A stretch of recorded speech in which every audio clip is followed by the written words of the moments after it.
افتكر زمان اول ما سمعت ان في بعض المشايخ بيقولوا ان الاغاني حرام، عاهدت نفسي قدام ربنا ان عمري ما هدفع فلوس ابدا عشان اشتري اغاني. كنت بستلف شرايط الكاسيت من زمايلي عشان اسمع الاغاني منهم. لا قبل ما تضحك وتقول عليا منافق، انا فعلا حاولت والله ابطل سمع الاغاني لفتره طويله وما قدرتش استمر. بس الاهم ان كان موضوع اني ادي فلوس لحد انا شايف ان هو ساعتها كان بيعمل حاجه تغضب ربنا واساعده عليها، كانت حاجه كبيره قوي بالنسبه لي، اخطر واكبر بكتير من مجرد ان انا سمعت اغنيه. وعدت السنين وبقى في حاجه اسمها انترنت وسوشيال ميديا، والعمله اتغيرت. عملة الزمن ده ما بقتش بس الفلوس، الفيو بفلوس، اللايك بفلوس، الشير بفلوس. بقينا نستغرب كل يوم والتاني واحد او واحدة يتشهروا فجأة وياخدوا آلاف او ملايين وهم ما قدموش اي حاجة غير التفاهة. والناس تستغرب قوي هم اتشهروا ازاي ووصلوا لكده. ما حضرتك اللي شهرتهم، انت اللي اديت لهم الفيو واللايك والشير. مش بقولك خليك نبي وما تتفرجش غير على الحاجات الجد وبس، لا يا سيدي، اتفرج على كوميديا واضحك مفيش مانع، بس شوف انت اغلب الفلوس اللي بتديها لغيرك في صورة لايكات وكومنتات وشيرات بتديها لمين. لو ان اغلب الفلوس اللي انت بتديها للتفهين، ما تستغربش وتزعل لما يبقى كل اللي ظاهرين في وسائل الاعلام في بلدك هم التافهين دول. ما انت اللي عملت لهم قيمة اكبر من غيرهم. ويا سيدي لو غلطت واتفرجت على فيديو من اياهم لبنت من اياهم، اهو كلنا بنغلط، بس على الاقل ما تعمل لهاش لايك وتديها قيمة هي ما تستاهلهاش. ما تعمل لهاش فولو وتجبر نفسك انك تشوف نفس الحاجة الغلط تاني. والاهم والاخطر، ما تعملش شير. زرار الشير ده اخطر زرار.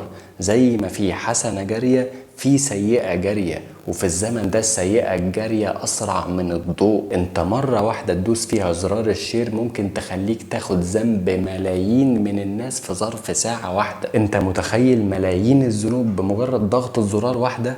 بس دول كلمتين كانوا واقفين في زوري، بس حبيت أقولهم. يلا سلام.